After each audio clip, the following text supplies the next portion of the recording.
Assalamualaikum. Ustaz. Waalaikumsalam. Dari mana, Ustaz? Alhamdulillah, nih dari pasar Arya tadi. Oh, nih Ustaz aja nitip. Iya biasa dah. Gimana Ji? Dagang cupang di sini sekarang? Ya, alhamdulillah masih laku. Silaku. Masih laku. Silaku ya. Kan udah nggak rame lagi nih kayak dulu Iya, cupang dulu nih. mah berkerumun banget itu. Tapi sekarang lagi fokus di mana?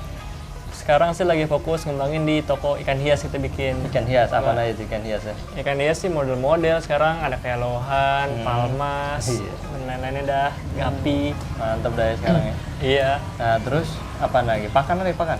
Bahkan ada. Kita Apa mah lagi? tiap hari tuh best sellernya tuh kutu air. Kutu Terus? air, encu, sama cacing sutra tuh paling dicari di mari karena murah. Ada tuh ya? Iya. Masya Allah, alhamdulillah ya kalau ada. Ya, alhamdulillah mudah-mudahan berkah. Yang penting sholat jangan tinggalin, zikir jangan tinggalin, sholawat. Tetap walaupun sibuk kami kerja usaha ini, tetap ngaji jangan tinggalin, jadi Iya. berkahnya di situ tuh. Oh iya, Ustaz mau nanya, Ustaz, mumpung Iya. ada Ustaz nih. Ya kenapa emang? Jadi kan Ustaz nyuruh tuh ngajakin orang tuh ke jalan baik tuh ya. Ke jalan baik. Iya. Iya, biar dia ngaji gitu. Oh iya iya. Heeh. Terus? Nah, kita ajak ngaji nih orang. Orangnya agak mau mulu. Nggak mau mulu. Iya. Alasan mulu sampai di ngomel. Kita ajakin Galakan dia. galakan dia. Oh, Gimana tuh? iya. Sebenarnya kalau ngajakin kebaikan sih jangan bosan-bosan. Karena ada teringat dengan cerita As-Sayyid Alawi. Anda mau denger cerita dulu kan nih? Boleh dah, Ada mudah-mudahan cerita nggak nih. ngantuk nih. Ada cerita dulu ada ulama besar tuh di Mekah itu namanya As-Sayyid Alawi. Itu ayahnya daripada Abuya As-Sayyid Muhammad bin Ali bin Abbas Al-Maliki. Beliau merupakan ulama besar. Pokoknya ulama yang tawadu dan masya Allah dah. Karangan kitabnya juga banyak. Nah, ada ceritanya yang menceritakan ini adalah Abuya As-Sayyid Muhammad bin Ali Al-Maliki. Dia menceritakan bahwasanya dulu tuh dia pernah diajak sama abahnya As-Sayyid Alawi untuk ke rumah saudagar kaya yang ada di Jeddah. Ada Jeddah. Jadi Mekah sama Jeddah tuh agak jauh. Yang jaraknya itu kurang lebih 90 km. Oh, jauh ya? Jauh, Keren, kurang lebih 90 km dari jarak Mekah itu. Nah kemudian karena jaraknya jauh nih, diajak tuh yang supirnya itu namanya si Hamid As-Senegali. Waktu itu Anda pernah cerita juga tuh tentang kisah si Hamid As-Senegali. Nah, diantar nih pakai mobil di jalan yang bertiga nih sama abahnya As-Sayyid Alawi dan Abu Muhammad dan supirnya si Hamid As-Senegali. Senegali. Jalan sampai di rumah, persis di rumah saudagar kaya nih ya. Nah pertanyaannya adalah ngapain nih ke rumah si saudagar kaya yang dari Jeddah. Ternyata As-Sayyid Alawi itu ke sana itu karena ada seorang laki-laki Yaman ya, yang minta permohonan dana untuk minta sumbangan pembangunan masjid dan lainnya. Akhirnya dia berangkat nggak bertiga, dia berangkat berempat sama seorang laki-laki Yaman. Naik mobil ke rumah saudagar kaya itu, kemudian sampai di rumah si saudagar kaya itu, ternyata lama tuh nggak dibukain pintu. Wah lama banget. Kemudian saking lamanya akhirnya dibukain. Nah pas dibukain masuk, nungguin lama lagi, baru si Sohibul Baitnya keluar tuh. Ternyata itu udah nggak wajah yang nggak enak di Sohibul Bait. Tapi As-Sayyid Alawi ini bapaknya Abu Muhammad ya ikut perhatiin aja dah tuh. Nah kemudian si ayahanda Abu Sayyid Muhammad Alawi Al-Maliki ini As-Sayyid Alawi mengutarakan nih maksud kedatangannya kepada Sohibul Bait yang saudagar kaya ini. Dia mengutarakan bahwasanya dia memohon permohonan dana atau bantuan dana untuk si laki-laki Yaman ini yang ikut serta yang ikut bersama Abuya As-Sayyid. Dia minta diceritakan tuh, diutarakan maksudnya ini untuk pembangunan masjid dan lainnya. Apa jawabannya? Ternyata jawaban dari Sohibul Bait ini sangat nggak pantas, kasar, nolaknya itu dengan nggak adab. Bahkan Ya, bahkan nih As-Sayyid Alawi ayahnya itu diusir secara tidak hormat oleh Sohibul Bait. Masya Allah, diusir seorang ulama besar, diusir yang tidak sopan, yang tidak terhormat. Tapi apa ya tindakan si Abuya As-Sayyid? Abuya As-Sayyid Alawi, bapaknya Abuya Muhammad, itu tenang, tetap tenang. Dia nggak marah, dia nggak lawan, dia tenang aja dah. Dengan dimaki-maki nih As-Sayyid Alawi. Jadi dia datang ke situ meminta permohonan dana, nggak dapat, malah dimaki-maki, malah diusir sama si Sohibul Bait, diusir. Tapi apa ajibnya nih As-Sayyid Alawi, bapaknya Abuya Muhammad, itu nggak melawan sama sekali, dan dia melangkahkan kakinya keluar dari pintu gerbang dengan tenang. Ya, tenang sampai depan mobil. Itu disaksikan langsung sama anaknya Abuya Muhammad Alwi Al-Maliki, itu disaksikan semua. Saking gemesnya nih Abuya Muhammad nih pengen nampol bawaannya. Pengen nampol si Sohibul Bait karena melihat perlakuan ayahnya digituin. Siapa sih ayahnya diusir gitu, padahal dia seorang ulama besar. Iya, kesel. Rasanya kesel banget tuh.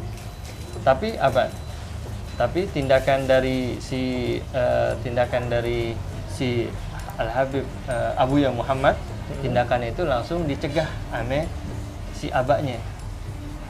Dikasih isyarat ame abaknya As-Sayyid Alawi, ya, dikasih isyarat ame abaknya As-Sayyid Alawi untuk tidak melakukan tindakan apapun.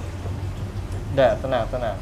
Ya, untuk tidak melakukan tindakan apapun, dengan isyarat jangan melakukan tindakan membalas gitu, intinya gitu.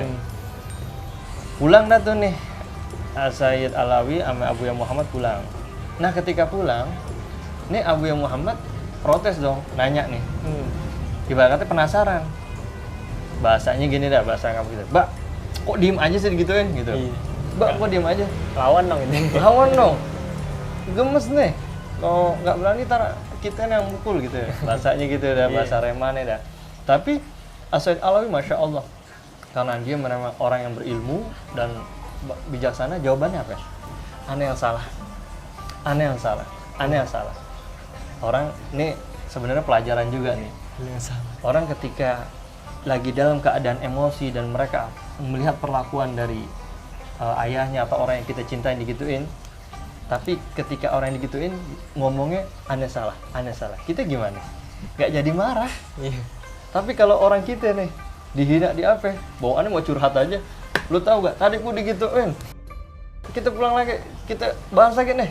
Aneh-aneh. Kayak bahasa kita marah-marah banget tuh. Bahkan kalau perlu kita bawa bantuan untuk ini orang kurang ajar sama kita. Kalau kita gitu yang magomnya nggak sama As-Sayyid Alawi. Tapi As-Sayyid Alawi bilang aneh salah. Pulang lah tuh.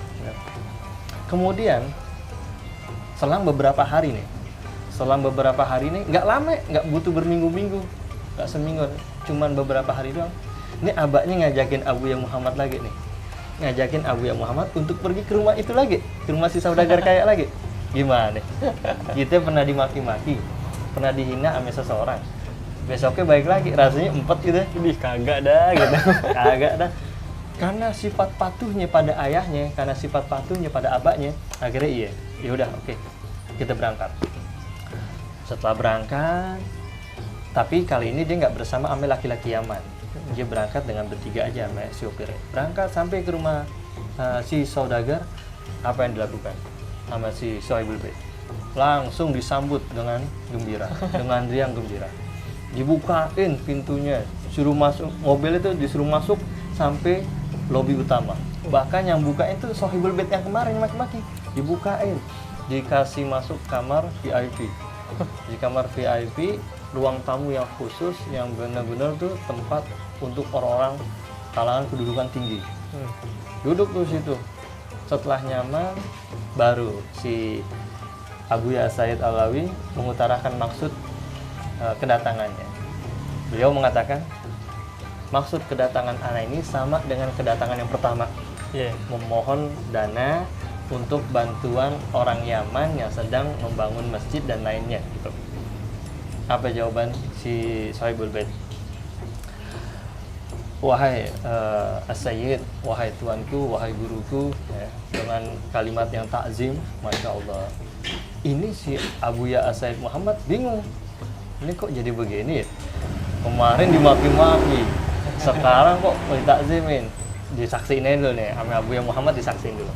Nah, kemudian kata si tuan rumah si Sohaibul Hud bilang, wahai guruku, wahai tuanku, kenapa engkau yang datang sendiri?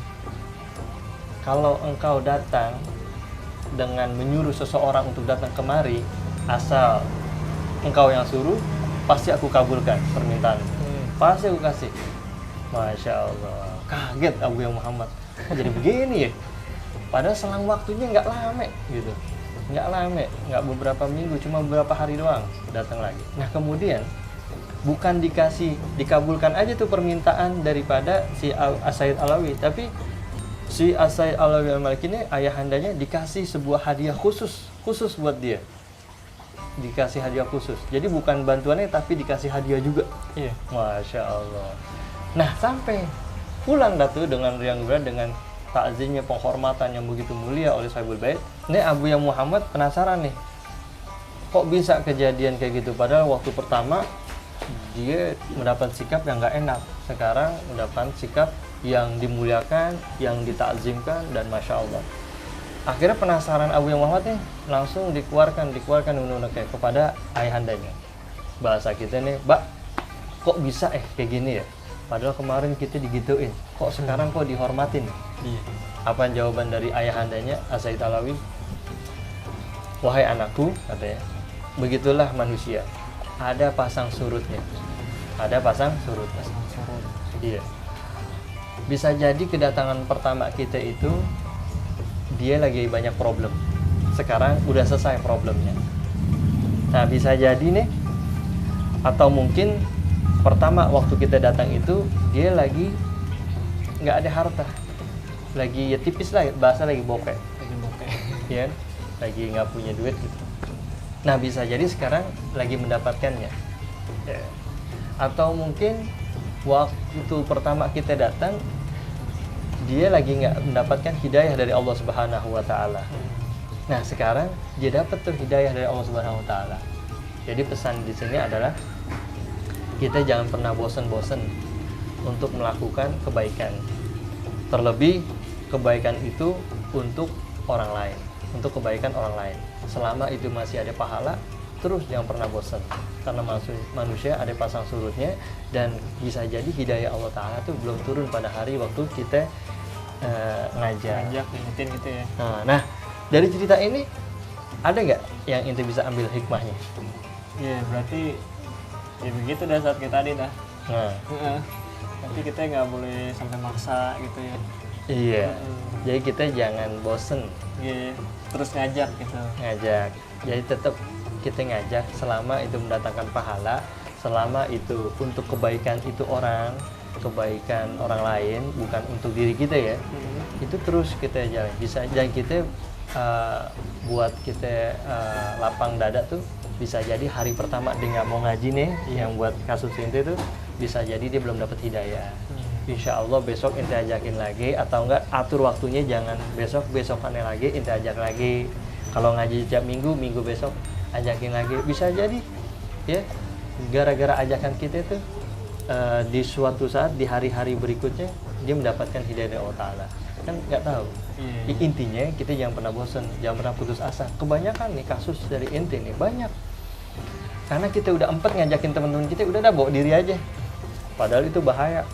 Bahaya kalau kita nyaman untuk ibadah kita sendiri. Padahal di kanan kiri kita nih masih ada orang yang belum tersentuh, belum kita ajak. Itu yang lebih bahaya. Mending kita ajak tuh sebagai kewajiban kita untuk amar ma'ruf kita, ya. Tapi kalau kita ngaji untuk bawa diri kita sendiri nih, apalagi kita punya pikiran, lu nggak ngaji nih, salah. Dah, mudah-mudahan cerita itu bermanfaat aja ya. Iya, Sir. Nah, kurang lebihnya wallahu a'lam bishawab ya. Mudah-mudahan kita doain ya Abuya As-Said Al-Maliki dan Abuya Muhammad bin Al-Sigi. Allah angkat derajatnya, Allah luaskan kuburnya. Bismillahirrahmanirrahim. A'udzubillahi minasyaitonir rajim. Bismillahirrahmanirrahim. Alhamdulillah. Dah. Nggak ada, udah jadi sekarang semangat lagi intinya ajak temen ini ya. Langsung semangat lagi tuh pengen ngajakin terus. Tapi capek tuh. Sama sama ente usaha nih yang pernah bosen untuk ente ingat niat ente apa terus ente melakukan kebaikan di sini ya. Udah malam. Aneh pamit udah ya. Mau pulang Sat? Udah dah, jadi dah Sat ya. Iya, ya udah. Mobil bawa mobil depan. Iya, salah mobil. Angkot. Ya, assalamualaikum. Salam.